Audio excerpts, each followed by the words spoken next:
Coach Antwan Brown, head coach of the FTB National Phillies Scout Team, and this is the Step Up Podcast.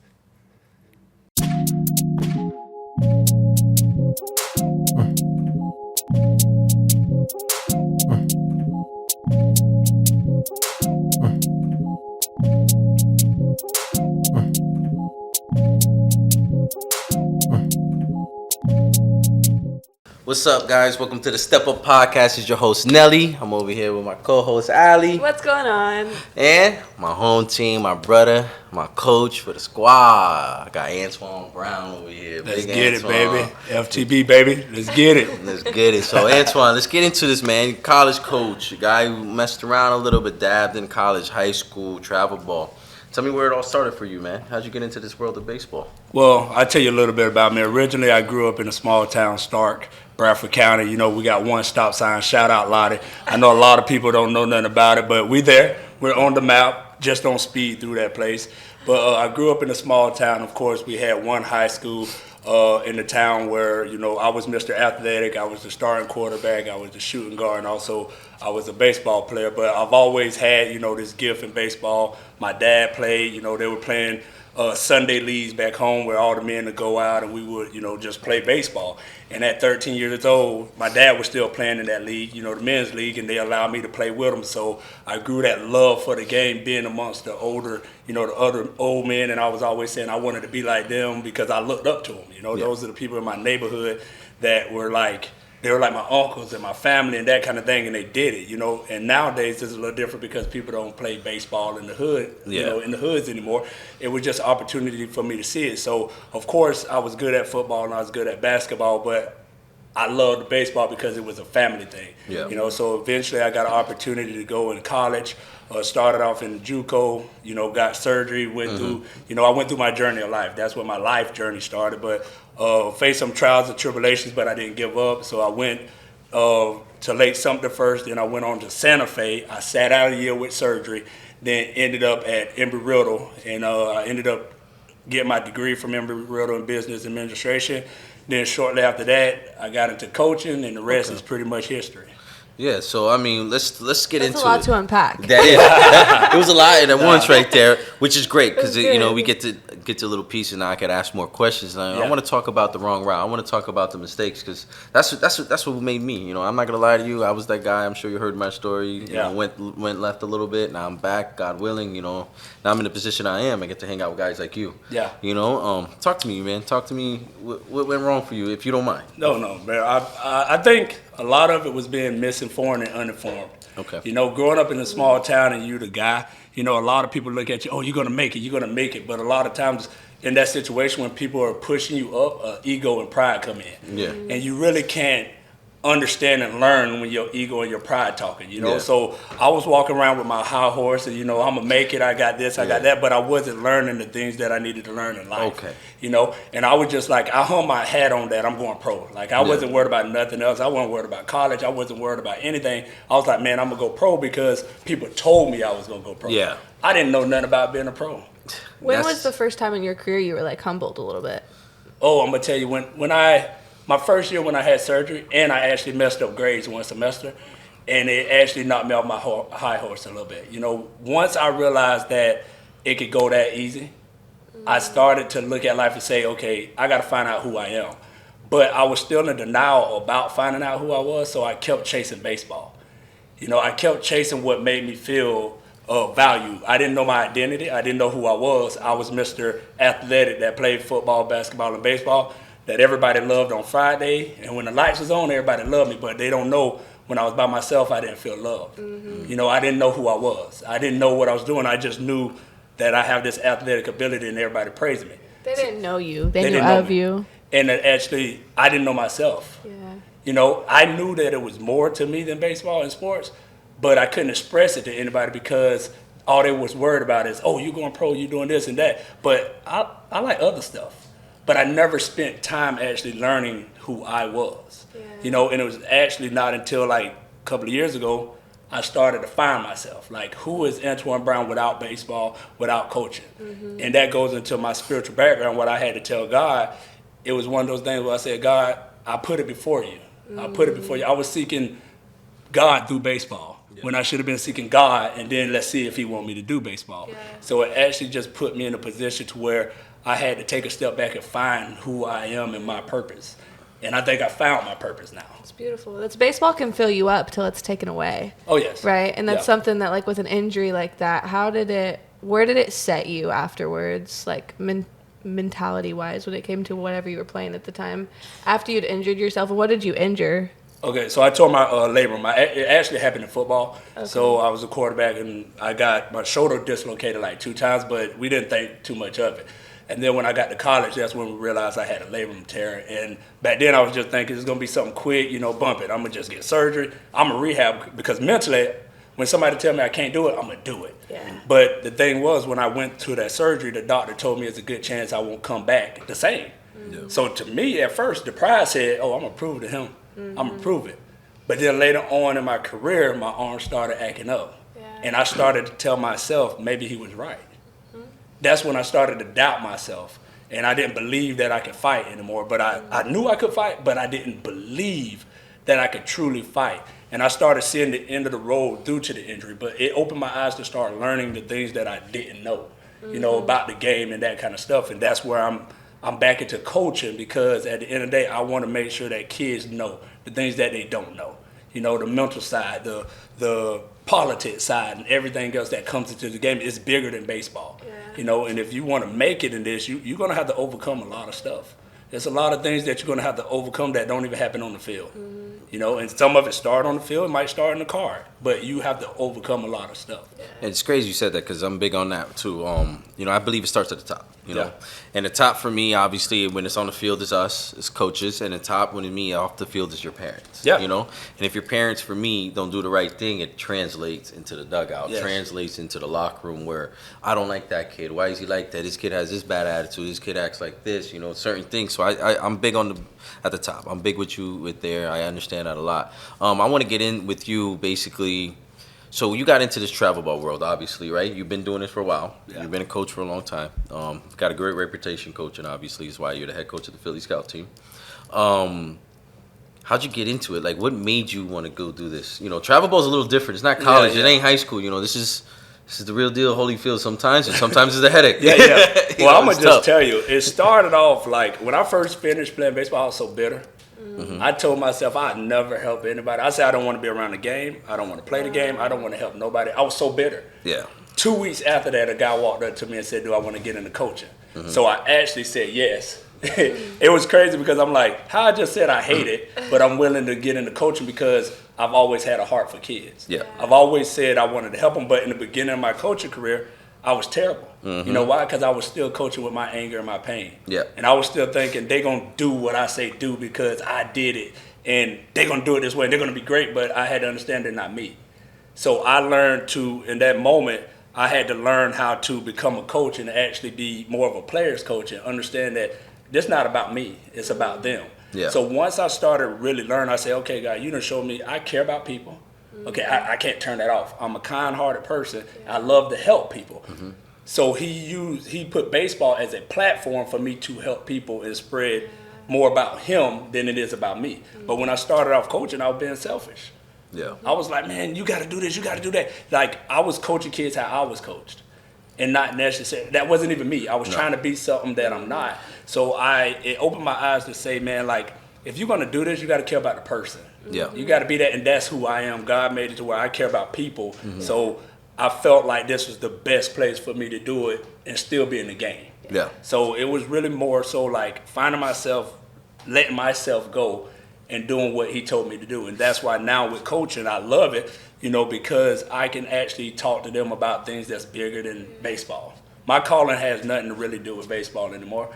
It's about using baseball to bring people to who they need to be and through adversity. Direction. Yeah, you're helping them directing that's one onto thing the right path. It's so cool for you guys, because you have this, when you have an eye to look at a kid and like almost offer them advice as if it were your younger self, in a sense, you're able to like call them into something higher a little bit and like almost speak identity into them outside of they're just a baseball player. Yeah. You guys have like these relationships with some of them that you see a side of them not a lot of people do, and that's what I want to hear your heart on, like your just relationships with the kids you're coaching and what that's been like for you.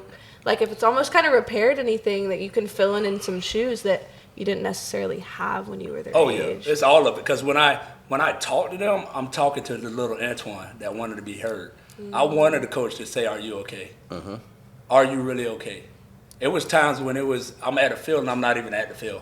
I'm physically there, but mentally, I'm gone. Like when I grew up, it was hard times in college. You know, I know how it feel to not have money and not do this, leave practice and go. I had a job. Like I would leave practice to go to a job when my car broke down. I used to jog to the field at times and ride a bike. Nobody knew that. I did whatever it would take. You know, so I'm speaking to that little boy that wanted to hear somebody say, "Are you okay?" Yeah, you know, or it's just like being a person in my family that can break a curse, you know, that can make it right now. I have family that's counting on me, you know, and I'm going to do what I need to do. But being in that situation when you are the person to call to do it, nobody makes sure you okay. Everybody's looking for you to make it, but they don't never just say, are you okay? Yeah. Like, how you feel today? That's why I took that into my coaching, because the way that I coach is what I want to hear. Yeah. I want somebody to come and say, "Hey, tell me, I know you made that mistake, but what were you thinking? What was going on?" Because in coaching, we see it all the time. Some of the times the kids making mistakes and it has nothing to do with that moment. It has nothing to do with baseball. No. Well, there's so much with what you just said about their head being somewhere else. Yeah. Like, and it leads me into this question of the whole rise in social media. Obviously, it's a beautiful thing. They have so many like resources at their fingertips. They're connected with each other. We're watching baseball shift in a way.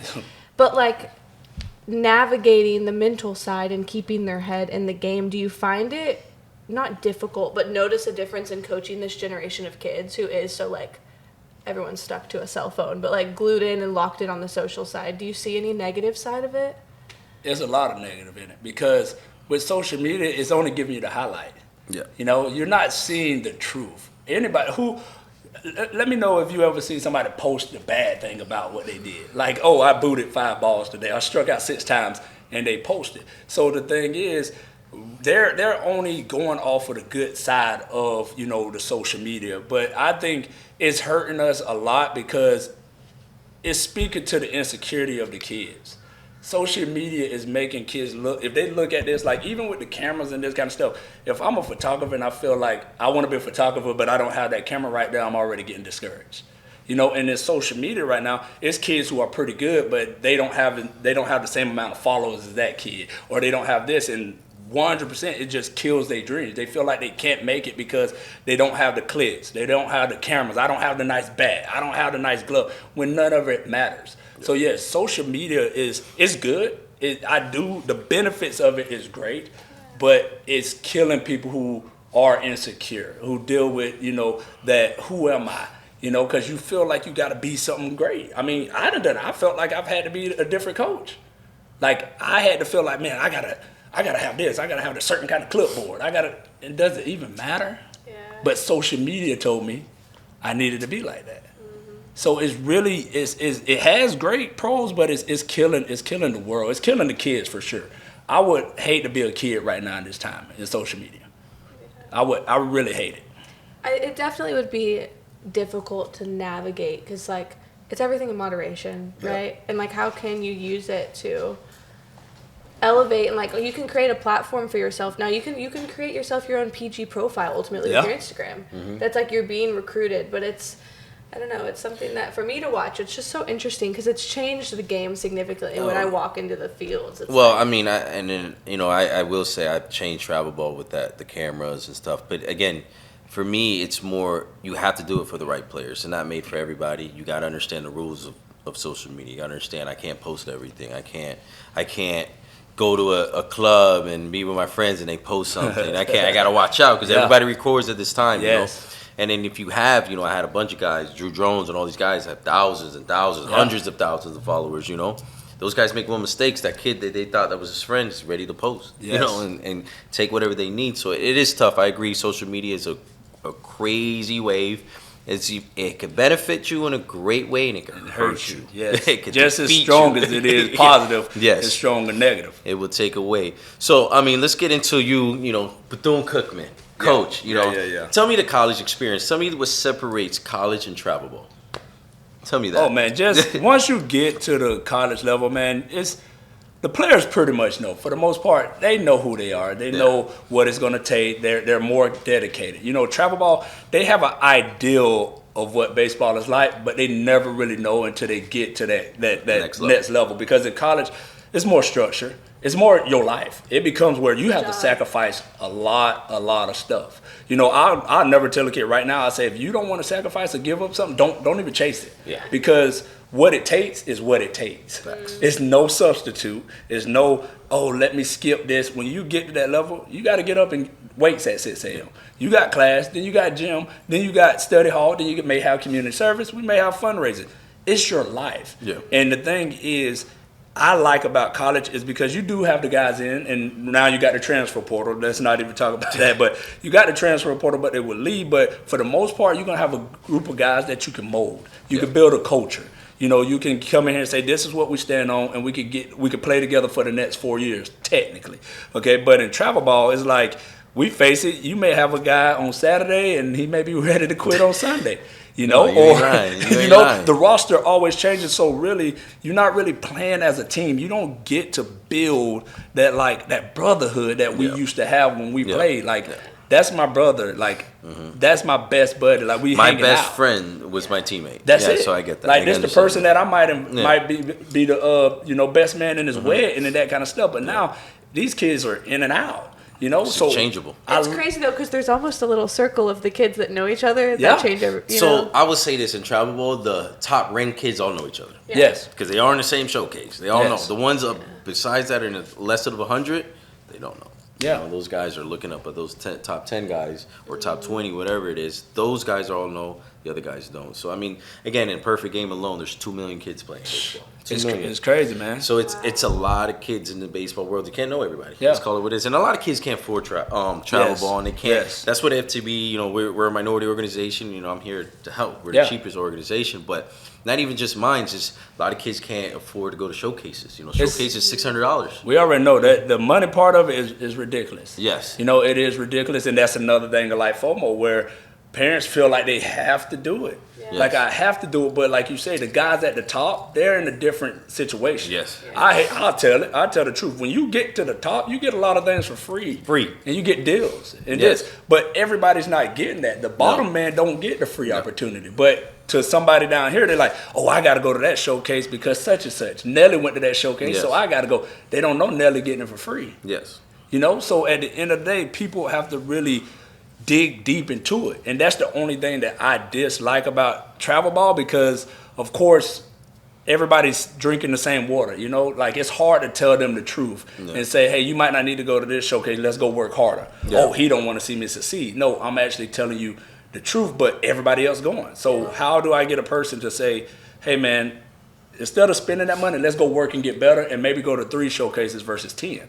You know, like I know it's people going to showcases every weekend. Well, I mean, I think, you know, again, you know, showcases are really good for you, but I think you need to prepare yourself for this stuff. I don't think, you know, I think some parents, and, you know, I get it. I'm about to have my first son. Welcome. I don't know what true love means. You know what I'm saying? Yeah. And I say it to people all the time, coaches and everything. You know, that parents blinded by love. Yeah. I don't know what that is, so I'm gonna experience that, and then I'm gonna get to experience daddy that. Mode. He coming in daddy mode. Yeah. So I get to experience that. You know, that feeling and understand what they're going through. But at the same time, I feel like you got to be realistic in a certain sense. You have know to. What I mean? I can't send my kid to go to a national showcase if he hasn't even been able to play all-stars or anything. Yeah. You know, the fundamental part of it. Yeah. You know, showcase, and you know this being a coach, there's a showcase kid, there's a gamer, and there's both. The 1%er, right? And you know who they are. The thing is, those guys, they do it without trying. It's not an effort to them. No, it's easy. It's so easy. And back to what you just said about lying, like I took pride in this. I'd rather hurt you with the truth than make you smile with a lie. Amen. I'd rather hurt you with the truth than make you smile with a lie. My mentor Girardi taught me that. Don't lie to these parents. You can't. But the thing is, because if you tell one, you got to tell another. You got to tell another. And eventually, it's going to catch up to you. But my thing is, I never wanted a kid to be able to get down later on in his life and look back and say, why didn't you tell me? 100%. Because if he's in my face right now, he's looking for me to tell him. As a coach, my job is to tell him what I see right now. Yes. So later on in life, he can't say, I never told him. He might go to another coach and say that, but he can't say, Coach Antwan didn't tell me the truth. No, 100%. And that's it. I'd rather people be mad at me with that versus smiling at me. You heard me, Jimmy? You suck. Hey, I'll be honest with you. It's been times where I say, have you tried golf? You like video games? It's other There's other professional sports. It's other things. Video games is a sport now. I'm not good at video games either. You might be. I'm like, it's certain things that you're good at. Have you ever been in a band? Have you ever tried cricket? I'm motivating you to find your purpose in life, but this might not be it. 100%. And that's what I think, like coaches like you, separate the game where it's not a business of a money, because I can lie to you. There's hitting coaches, there's trainers, there's everything that's going to do the same thing. A hitting coach job is not to miss your barrel. You understand that? His job is to bring you back. So, wow, Jimmy, you made that adjustment. I'm going to do it again. You're hitting moms. You're coming back to spend that $100 to come train with me. So, right? There's coaches out there that will tell you the truth. Where, Jimmy, you're not doing it right. We need to do this. We need to do that. Don't come back to me till you're ready. Well, things. What would both of you tell a Jimmy that could be listening right now? Jimmy Johns, by the way. That young kid that, like, you're talking about, their parents may not have the money to get them to these showcases, that they're watching your Philly scout team on YouTube, like, dying to be where these kids are. What advice would you give to a kid right now that doesn't have all the opportunity and, like, access to things to make it to where they can, like, dream to be? You know what I mean? I'll start this one off and I'll let Antwan end with it. I mean, for me, you want my attention, I'm going to be honest with you. Just go out and play hard, man. Tag me in the videos. I'm not one of those guys that's not going to look. I'm going to watch. I'm going to see. And then if you play enough baseball and you're good enough, I will know. I will find out. And listen, I have guys on my team now. I'm known to have one of the best kids in the world. I have guys on my team that are even committed. And Antwan can tell me right now that no one even knows, but they're dudes. Yeah, they're sleepers. They're coming. No one knows. And I'll let you finish off with it because this is you. Just play hard, and I'll find you. I promise you. Just play hard. Antwan, I'll let you take it from there, bro. Nah, my biggest advice is be where your feet are right now. Understand that everybody has a different timetable in this journey. Like, everybody's on a journey in life. We all got a purpose and that kind of thing. And just because somebody reached their purpose faster than you, that doesn't mean that you're not doing what you need to do. Yeah. So when you're working in this, you got to understand this is a marathon. This ain't no sprint. No. And although it may seem like Jimmy Joe over there getting the accolades, whatever, but Jimmy Joe might have genetics out of this world. You don't know what he did to get to that level. 100%. You don't know the work that they put in. Sometimes you don't know what the parents done to get there. It's a lot that goes into it, but you can never look at somebody else's situation and judge your own. 100%. Because your purpose might not even be to go to that next level. And we all do it. Like, it's been times I'm like, man, why is this not happening for me? But if I got it, I would have messed it up. 100%. So right now, kids, continue to work hard. Continue to be where your feet are and find your calling, your purpose. Like, in this journey, if it's taking a little bit longer, that means it's something that you're supposed to get. Yeah. Because I believe God's not going to give you something you're not ready for. Because Mm-hmm. I've been given things that I'm not ready for. Yeah. And my biggest prayer right now is, God, if I'm not ready for it, don't give it to me. Because I don't want to mess it up. Yeah, I don't want it. So sometimes we get into like, oh, I got to get there now. What you going to do with it if you're not ready? Yeah. So I would just encourage them, like, be where your feet are and believe in yourself and keep working, but also find the right information. You got to find the people who are telling the hard truth. That stuff that I'll be honest, I just said, humbly speaking, I'm going to tell you the truth. Now, if you want this bad enough, I'm willing to work with a kid for free. People don't know that I was one of the least paid coaches in my area. I didn't have a booster club. I didn't get any. My lessons, I was giving people lessons for $30, no time limit. And I was just doing that so I could put gas in my car. Yeah. Or if they said, Coach, I don't have it, I'll say, bring me some Gatorades. What you good? If a parent has, what you good at?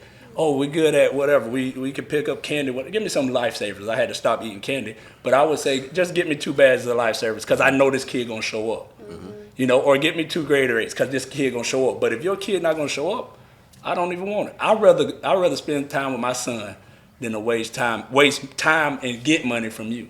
That's just how I believe in it. But if it's a kid who don't have the money, reach out and find people. The right coaches will help you for free if you want it, But a lot of times people don't go that route. It's crazy. They'd rather go to the person that's going to charge them $100 because that's Nelly. That's Nelly. That's Nelly. And, I learned to myself, hey, you want to go work with such and such? Go ahead. Yeah. Go pay $100 because I would have told you for free. And that's a lot of times I've dealt with that. It used to hurt me. Like it did. I'll be honest. It hurt. Because I'm like, man, I say comparison. I'm better than him. I'm better than, man, I know more than that.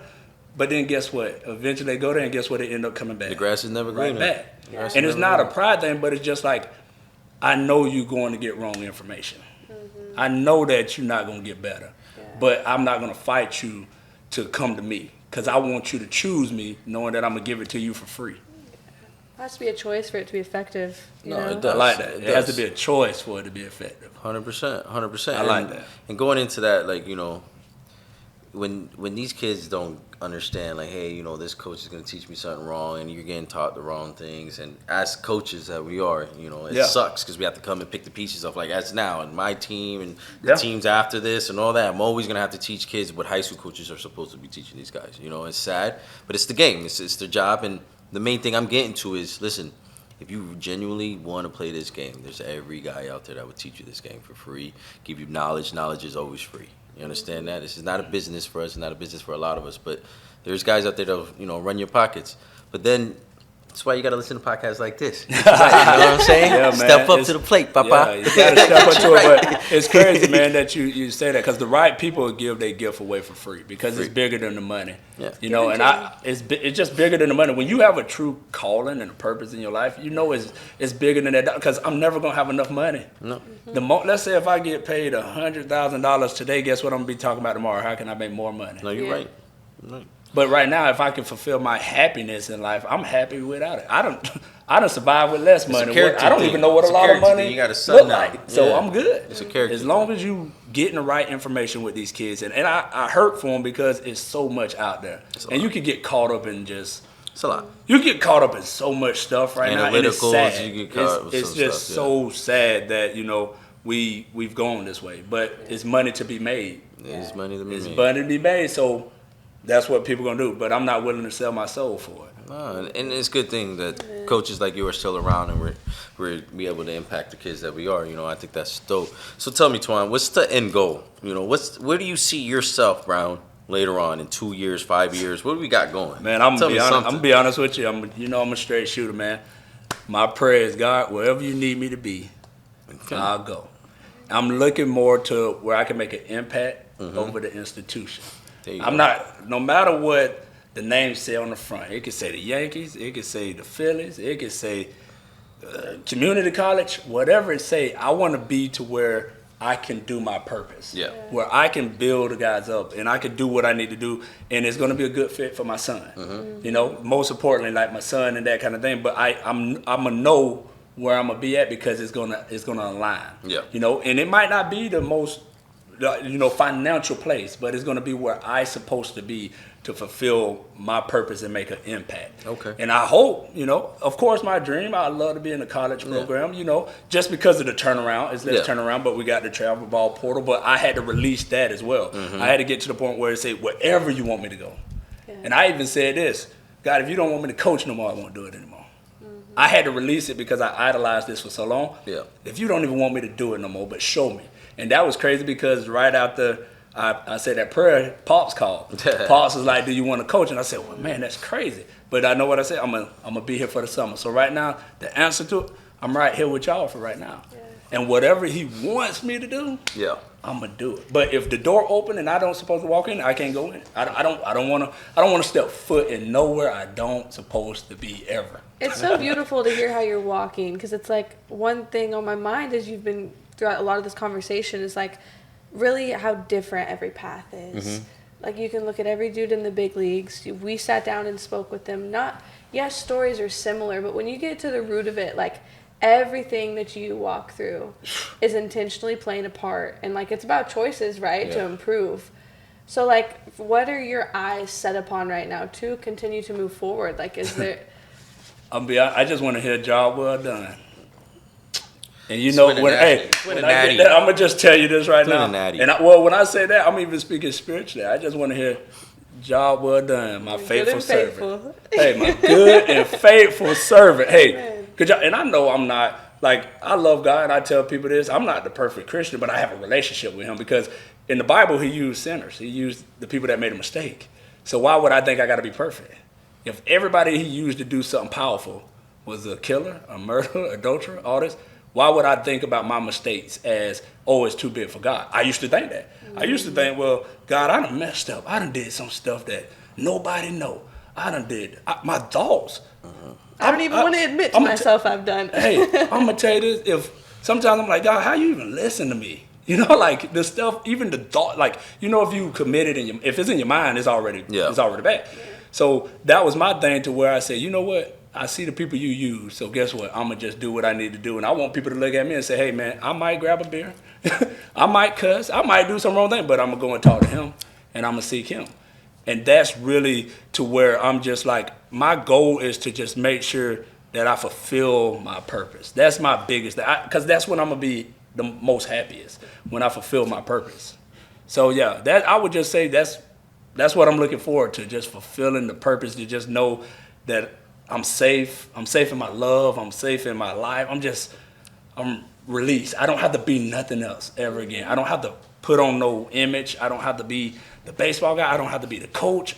I'm just Antwan, a person, a man of God that loves God, that messed up. It's a shirt I'm making, forgiving sinner.